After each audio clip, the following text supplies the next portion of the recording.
Hello everyone, welcome to our channel teachings with Tani. तो आप आजकल हर रोज ऑलमोस्ट स्टैम्पेड की न्यूज़ सुन रहे होंगे जिसमें काफ़ी लोगों की जान भी जा चुकी है। अभी मोस्ट रिसेंट केस है न्यू दिल्ली रेलवे स्टेशन का, जहां पे क्राउड और ट्रेन्स के कंफ्यूजन की वजह से स्टैम्पेड हो गया। ऐसा सुनने में आ रहा है कि वहां पे अनरिजर्व सीट्स के लिए टिकट्स दी गई थी, जिसकी वजह से अभी तक 18 डेथ्स हो चुकी हैं। डेथ्स जो हमें ऑफिशियली डेटा मिलता है वो उससे ज़्यादा ही होती हैं in most of the cases.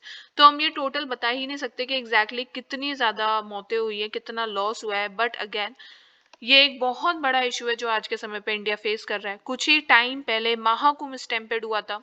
ये एक बार नहीं, दो बार इसके केस सामने आ चुका है। उससे पहले आपको पता होगा हाथरस में स्टैम्पेड हुआ था, जब एक बहुत सारे लोग एक रिलीजियस प्रीचर से मिलने के लिए उनकी गैदरिंग हुई थी। तो हाथरस में स्टैम्पेड हुआ था, वो भी बहुत बड़े लेवल पे हुआ था, उसमें कई लोगों की जानें गई थी। ये तो बहुत ही रिसेंट केसेस हम जो देख रहे हैं। इससे पहले भी इंडिया में कई डिजास्टर्स स्टैम्पेड के केसेस हमें देखने के लिए मिलते आए हैं। For example, Tirupati temple stampede हुआ था, इसमें 6 लोगों की मौत हुई थी। उससे पहले आपने सुना होगा, काफी न्यूज में बना हुआ था, अल्लू अर्जुन की जब मूवी पुष्पा 2 रिलीज हुई थी, उसके स्क्रीनिंग के दौरान, आई एम सॉरी, उनसे मिलने के लिए लोग इकट्ठा हुए थे, उसके दौरान स्टैम्पेड हो गया था, जिसमें कि पूरी एक फैमिली खत्म हो गई थी। एक लेडी थी जिनकी डेथ हो गई थी। उसके बाद वैष्णो देवी, उससे पहले वैष्णो देवी में न्यू ईयर के टाइम पर स्टैम्पेड हुआ। उसके अलावा अभी के जो महाकुंभ से पहले महाकुंभ हुआ था उत्तर प्रदेश में, उस दौरान भी स्टैम्पेड हुआ था। तो आप देख सकते हैं कि ये कोई नया केस नहीं है, लेकिन अब इसके केसेस बढ़ते हुए नजर आ रहे हैं, और जब केसेस बढ़ रहे हैं इसका मतलब कोई इफेक्टिव डिसीजन नहीं लिया गया है। कुछ भी हमने नहीं सीखा है इन इंसिडेंट से। आप इस मैप में देख सकते हैं कि कितने सारे इंसिडेंट्स हो चुके हैं, और करीब 1954 से अगर मैं 2012 तक का डेटा लूं, तो 79% ऑफ द स्टैम्पेड्स ऐसे हैं जो कि रिलीजियस मास गैदरिंग्स में होते हैं। यानी कि आधे से ज्यादा केसेस उन जगहों पर हो रहे हैं जहाँ पे कि लोग किसी एक रिलीजियस पर्पस के लिए मिलते हैं या गैदर होते हैं। ठीक है। According to national crime records bureau figures, 2000 से 2013 तक करीब 2000 लोग मारे जा चुके हैं। अगेन ये डेटा इससे ज्यादा भी हो सकता है। तो लगातार केसेस हो रहे हैं, तो हमें पता होना चाहिए पहली बात तो स्टैम्पेड होता क्या है। क्योंकि जब हमें पता होगा तभी हम कोई एक्शन ले पाएंगे, तभी हम अपना कोई ओपिनियन प्रोवाइड कर सकते हैं। तो basically stampede is a sudden panicked rush of a crowd. जब कहीं पर एक क्राउड है, उसमें एकदम से सडन या फिर पैनिक्ड रश क्रिएट हो जाता है, एक अनरेगुलेटेड मूवमेंट क्रिएट हो जाता है, तो वो स्टैम्पेड लाइक सिचुएशन क्रिएट करता है। इसको मैं अगर बहुत ही आम और सरल भाषा में बोलूं तो इसको बोलते हैं भगदड़, जहां पे लोगों की भगदड़ मच जाती है। ये मेनली ओवर क्राउड और पुअर क्राउड कंट्रोल के ऊपर होता है, एंड ये ज्यादातर वही होता है जब बहुत बड़ा कोई क्राउड सेम डायरेक्शन में एक साथ मूव करने की कोशिश करता है। इससे क्या होता है कि धक्का मुक्की वाली सिचुएशन क्रिएट हो जाती है, लोगों में पैनिक क्रिएट हो जाता है, एंड इवेंचुअली भगदड़ मच जाती है। सबसे ज्यादा जो केसेस हैं वो रिलीजियस गैदरिंग में देखने के लिए मिलते हैं, लेकिन कॉन्सर्ट जैसी जगहों पर भी ये केसेस हो सकते हैं। जैसे कि अभी मैंने आपको बताया अल्लू अर्जुन वाला जो केस था, जिसमें कि उनसे मिलने के लिए भीड़ इकट्ठा हुई थी। ठीक है। ये अगर इसको एक दूसरी लैंग्वेज में बोले तो ये क्राउड डिजास्टर है, जो कि काफी लोगों को बहुत बुरी तरीके से अफेक्ट करता है, और साथ ही साथ प्रॉपर्टी भी डैमेज कर देता है। तो इसका प्रोसेस क्या होता है, कैसे स्टैम्पेड शुरू होता है, कहाँ पर जाकर इसका अंत है? तो देखिए, इसका अंत तो डेथ है। ठीक है। अब शुरू क्या होता है कि जब ओवर क्राउडिंग हो जाती है, कंजेस्टेड स्पेसेस, अगर कोई एक रूम है जहाँ पे 10 लोगों की कैपेसिटी है, वहां पर आप 25 लोगों को भर देंगे, तो वहां पर कंजेस्टेड स्पेस एक क्रिएट हो जाता है, ओवर क्राउडिंग क्रिएट हो जाती है, जिसकी वजह से लोग पैनिक करना शुरू कर देते हैं। इसका एक रीजन एक्साइटमेंट भी हो जाता है, हो सकता है जैसे कि कोई बॉलीवुड स्टार है, उससे मिलने के लिए लोग बहुत ज्यादा एक्साइटेड है, तो एकदम धक्का मुक्की वाली सिचुएशन क्रिएट हो गई। ठीक है, वो भी हो सकता है। तो पैनिक क्रिएट होता है या फिर एक्साइटमेंट हो सकता है, जिसकी वजह से सडन मूवमेंट क्रिएट हो जाता है। इधर सडन से मेरा मतलब ये है कि वो अनरेगुलेटेड होता है। ठीक है, लोग एक दूसरे के ऊपर चढ़ रहे होते हैं, ये कंप्लीटली अनरेगुलेटेड होता है, जिसकी वजह से loss of oxygen starts taking place, लोगों को सांस लेने में दिक्कत होने लगती है, and eventually it leads to death as well as loss of properties. ठीक है। तो this is the whole process. अब ये होता क्यों है, इसके फैक्टर्स क्या है? तो सबसे इंपॉर्टेंट फैक्टर है क्राउड। ठीक है। और उससे भी इंपॉर्टेंट फैक्टर है क्राउड का बिहेवियर, कि क्राउड कैसे बिहेव करता है। जो क्राउड होता है ना वो ज्यादा सोचता नहीं है, उनकी रीजनिंग खत्म हो जाती है, ठीक है। वो वही करते हैं जो बेसिकली वो फॉलो करते हैं, उनकी एक टेंडेंसी होती है फॉलो करने की, ठीक है। इसी वजह से एक डायरेक्शन में, इन वन डायरेक्शन एक सडन मूवमेंट क्रिएट हो जाता है, जिसकी वजह से भगदड़ मच जाती है। पैनिक एंड फियर एक बहुत बड़ा रीजन होता है। अब मान लीजिए कोई अनाउंसमेंट हो गई, कोई अचानक से कोई अनाउंसमेंट हो गई कि ट्रेन है, ट्रेन डिरेल हो गई, वो पटरी से उतर गई, ठीक है। तो इसमें क्या होगा कि लोग अपनी जान बचाने के लिए धक्का मुक्की करना शुरू कर देंगे। वो बस कैसे भी चाहेंगे कि वो उस ट्रेन से बाहर निकल जाए। तो जो पैनिक और फियर होता है वो मेन प्रॉब्लम क्रिएट कर देता है। उसके अलावा लोगों को जल्दबाजी बहुत रहती है हर चीज की। आपने पता नहीं नोटिस किया है कि नहीं, मैंने बहुत नोटिस किया है कि when ever I visit a temple, वहां पे लोगों को बहुत जल्दबाजी होती है भगवान के दर्शन करने की, ठीक है। तो जो अननेसेसरी हेस्ट होता है, जहाँ पे कि आपको लगातार बस आपको जल्दी जल्दी काम करना है, किसी और की कोई परवाह ही नहीं है, उसकी वजह से भी भगदड़ मचती है।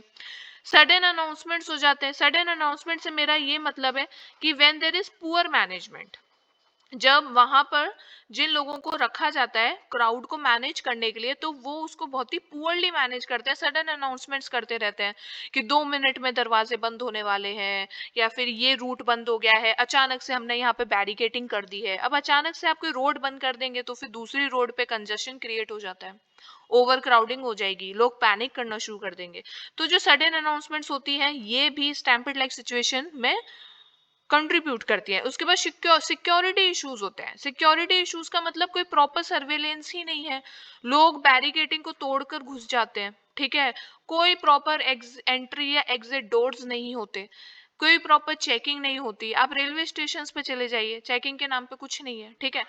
तो सिक्योरिटी इश्यूज हैं जिसकी वजह से ओवरक्राउडिंग हो सकती है। पुअर इंफ्रास्ट्रक्चर है, पुअर इंफ्रास्ट्रक्चर, बहुत ही छोटे छोटे स्पेसेस हैं तो वो प्रॉपरली मेंटेन्ड नहीं है, जिसकी वजह से, तो ये सारे जो फैक्टर्स है ना ये overall stampede like situation create करते हैं।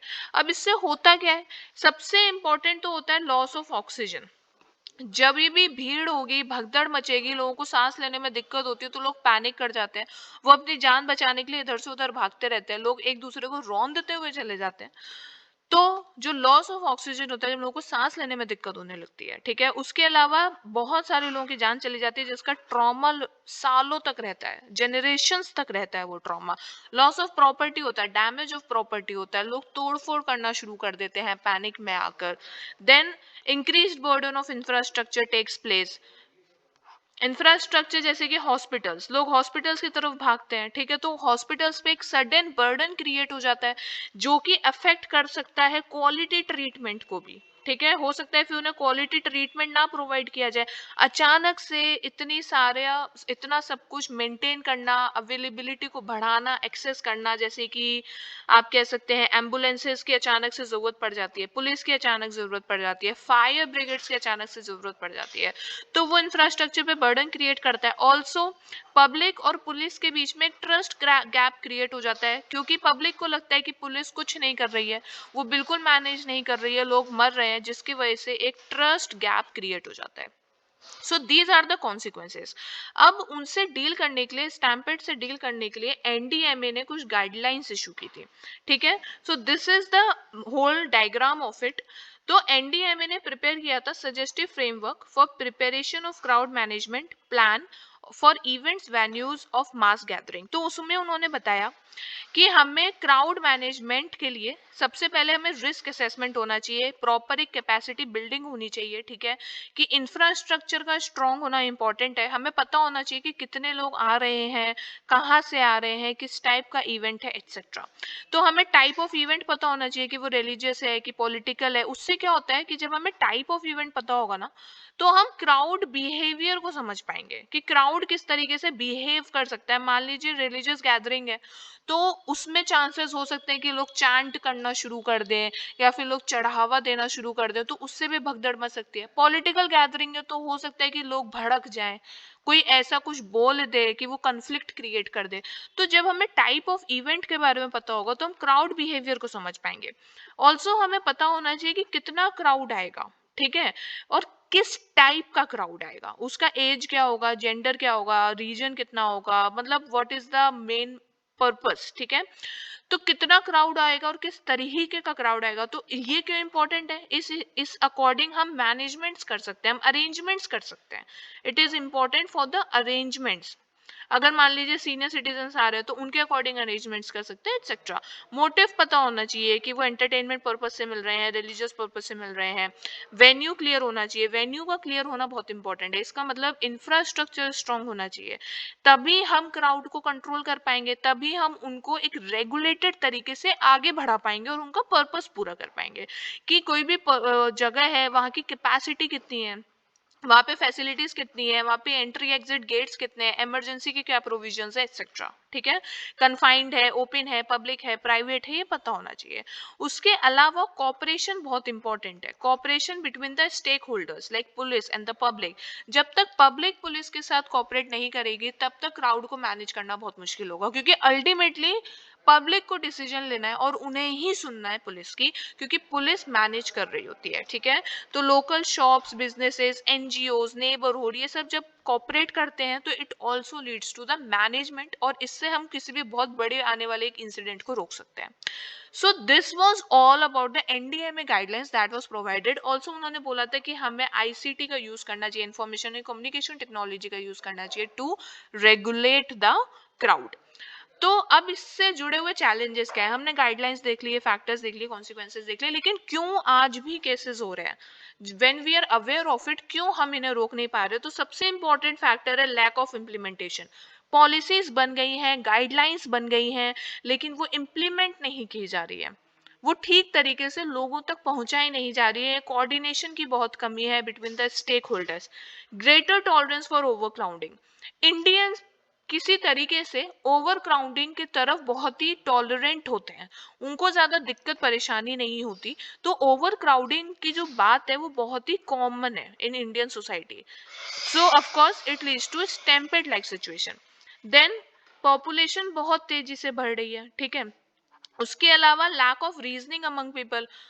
इंडियंस स्पेशली अगर मैं रिलीजियस गैदरिंग की बात करूं तो they are highly driven by the emotions. वो बहुत ज्यादा रिलीजियसली अफेक्ट हो जाते हैं, जिसकी वजह से उनकी रीजनिंग अफेक्ट होती है, ठीक है। तो वो सही डिसीजंस, वो प्रैक्टिकल डिसीजंस नहीं ले पाते पैनिक या फियर में आके। पुअर एलोकेशन ऑफ रिसोर्सेज, क्योंकि अभी हमने देखा इंफ्रास्ट्रक्चर की बहुत कमी है। तो क्योंकि जो रिसोर्सेज मिल रहे हैं उन्हें सही जगह नहीं लगाया जा रहा है, इसलिए प्रॉपर अरेंजमेंट्स नहीं हो पाते। तो इसके लिए हमें बहुत जरूरी है कि हम रिसोर्सेज को सही जगह लगाएं। So these are the challenges with it. Possible solutions क्या हो सकते हैं, जैसे कि टेक्नोलॉजी। मैंने आपको बताया हम टेक्नोलॉजी का यूज कर सकते हैं अपनी सिक्योरिटी सिस्टम्स को इम्प्रूव करने के लिए। हम सीसीटीवी के जरिए नजर रख सकते हैं कि कोई रूल्स या रेगुलेशंस को नहीं तोड़ा। टेक्नोलॉजी का यूज करके हम पार्किंग फैसिलिटीज क्रिएट कर सकते हैं। एआई को यूज करके हम कुछ ऐसे पासेस यूज कर सकते हैं जिससे कि इजी मूवमेंट हो, रेगुलेटेड मूवमेंट हो। रूल्स एंड रेगुलेशंस का इम्पोज करना बहुत ज़्यादा इंपॉर्टेंट है, ठीक है। उसके बाद लोगों को पर्सनल ट्रेनिंग की बहुत ज़रूरत है। इसका मतलब ये है कि प्रॉपर ट्रेनिंग देनी चाहिए कि क्राउड कैसे मैनेजमेंट किया जा सकता है, उसका मैनेजमेंट कैसे किया जा सकता है। क्राउड को पढ़ने के लिए हमें बहुत ज़रूरत है, उनका बिहेवियर समझना बहुत इंपॉर्टेंट है कि जब कोई ऐसी सिचुएशन आएगी तो वो कैसा बिहेव करेंगे, ठीक है। इसके लिए proper evaluation is important. Proper evaluation का मतलब अगेन हमने जो एनडीएमए की गाइडलाइंस में पढ़ा कि कितने लोग आएंगे, किस टाइप का क्राउड होगा, किस टाइप की स्पेस होगी, तो ये सब कुछ इवैल्यूएशन पहले से होना चाहिए। और हमेशा एक मार्जिन होना चाहिए हमारे पास। अगर मान लीजिए हम एक्सपेक्ट कर रहे हैं कि 1 करोड़ लोग आए, तो हमें थोड़ा सा मार्जिन लेना चाहिए कि 2 करोड़ भी आ सकते हैं, जो कि अभी महाकुंभ में हुआ था। महाकुंभ में जितने लोग एक्सपेक्ट किए गए थे उससे कई ज्यादा लोग आ रहे हैं। तो proper evaluation is important with the margin, ठीक है। So these are the possible solutions that can be taken. So this was all about stampede and the associated elements of it. Thank you for watching. You can connect with me on Telegram for regular updates, and also you can suggest me topics, okay? So see you in the next video.